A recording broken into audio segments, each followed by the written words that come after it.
A linguagem da fé. Falam por aí que falar é barato. Muitas pessoas passam o tempo dizendo coisas vãs. Quando eu era criança, meu pai me dizia: você fala quando deveria estar ouvindo. A maioria das pessoas fala quando deveria estar ouvindo. Isso é um fato.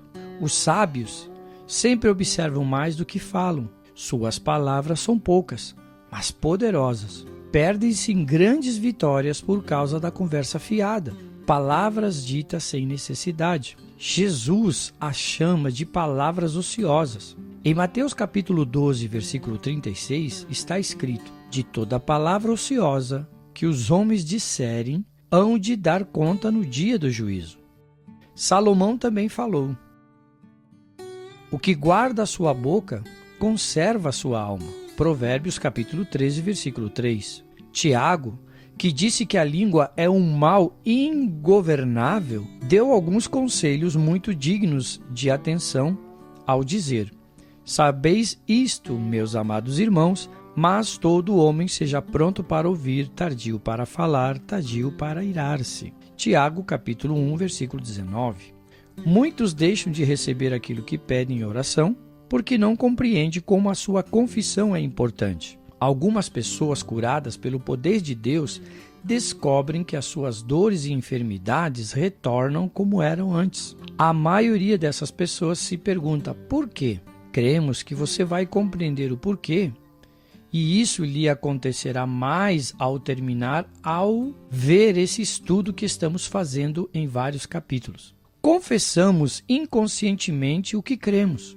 A fé sempre se refere ao que é pedido em oração, como se já estivesse nas mãos, mesmo antes de visto ou ouvido ou sentido. Compreenda que quando você se confessa enfermo, é porque crê mais na enfermidade do que na cura. Você confessa com os lábios o que crê no coração. Mateus capítulo 12, versículo 34, está escrito: do que há em abundância no coração, disso fala a boca. Oramos por um homem doente em sua casa e Deus tocou no corpo dele maravilhosamente. De acordo com a palavra de Deus, ele ficaria bom. Assegurei-o dessa verdade. Quando saímos da casa do homem, sua mãe disse: continue orando por ele. Pelo simples pedido, ela confessou que duvidava da palavra de Deus, e os curarão. Ela entendia que, se não clamássemos constantemente durante muito tempo a Deus, Ele não nos ouviria. A palavra não significa coisa alguma para ela. E ainda foi mais longe. Passou a gabar o diabo e a louvar sua fidelidade em vez da fidelidade de Deus. Logo que vocês saírem, disse, o diabo com certeza vai pô-lo à prova severamente. Sei que esse velho inimigo fará o pior para roubar a cura do meu filho. Não se esqueça de orar muito por ele. Que confissão do diabo vinda de uma filha de Deus! Ela não confessou confiança em Deus nem em sua palavra eterna. Toda a sua confissão consistia apenas em louvar a fidelidade de Satanás. Sei que o diabo sorriu. Repliquei: parece-me que a senhora confia mais em Satanás do que em Deus. Parece ter certeza de que Satanás vem para provar seu filho, mas não parece estar tão certa da presença do auxílio de Deus. Depois perguntei-lhe: se Satanás é fiel, Deus não é mais fiel? Sim, ela respondeu. Perguntei-lhe então: se Deus enviar seus anjos, como ele diz em sua palavra, a senhora receará o poder de Satanás na presença dos anjos de Deus? Isso, evidentemente, ajudou-a e ela sentiu-se encorajada a crer. Muitas vezes, os cristãos oram e obedecem rigorosamente às Escrituras acerca da cura. Depois, quando alguns sintomas aparecem, eles lançam fora toda a palavra de Deus e confessam sua enfermidade, anulando, assim, a oração e sua resposta. As bênçãos de Deus são impedidas quando nossos lábios contradizem sua palavra. Se uma determinada doença ameaça seu corpo, não a confesse. Confesse a palavra de Deus. Pelas suas feridas fui sarado. Fale o mesmo que Deus fala.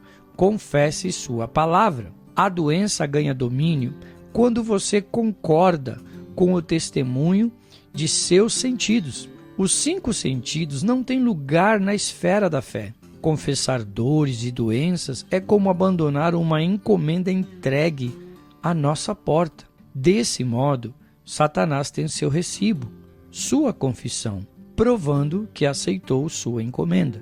Não aceite coisa alguma enviada pelo inimigo, mesmo que seus 5 sentidos testifiquem aquilo que ele enviou para você.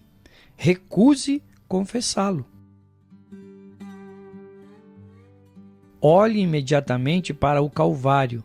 Lembre-se de que está liberto. Dúvida gera dúvida. Os homens adquirem o hábito de confessar suas fraquezas e seus fracassos, e sua confissão faz aumentar sua fraqueza. Confessam sua falta de fé, e isso aumenta suas dúvidas. Oram pedindo fé, esquecendo-se de que assim estão somente confessando dúvida, o que aumenta a sua dúvida, pois Deus não pode responder sua oração, porque disse: a fé é pelo ouvir, ou seja, entre aspas, não pela oração, e ouvir pela palavra de Deus. Isso está escrito em Romanos capítulo 10, versículo 17. Ou seja, a fé vem pelo ouvir e ouvir a palavra de Deus. Os que buscam compaixão, existe esse tipo de pessoa também. Não fale nunca sobre suas enfermidades. Quando você conta suas aflições ao próximo, geralmente é para movê-lo e sentir piedade de você. Sua enfermidade veio do diabo, seu adversário. Quando você fala de suas tribulações, está dando testemunho da habilidade de Satanás em afligi-lo. Quando fala de suas enfermidades, está glorificando o adversário que teve a capacidade de lançá-las sobre você. Muitas pessoas se alimentam da piedade e da compaixão. Você deve superá-los. A piedade não pode aliviar suas dores. A compaixão não irá ajudá-lo a sentir-se bem. A compaixão é sofrer com alguém. O que você precisa não é de compaixão, mas sim de substituição. Sofrer por alguém. Jesus não veio para se compadecer de você. Ele veio para ser seu substituto. Muitas orações pelos enfermos consistem somente em pena e compaixão. Tais orações servem apenas para alimentar e nutrir seu pior inimigo.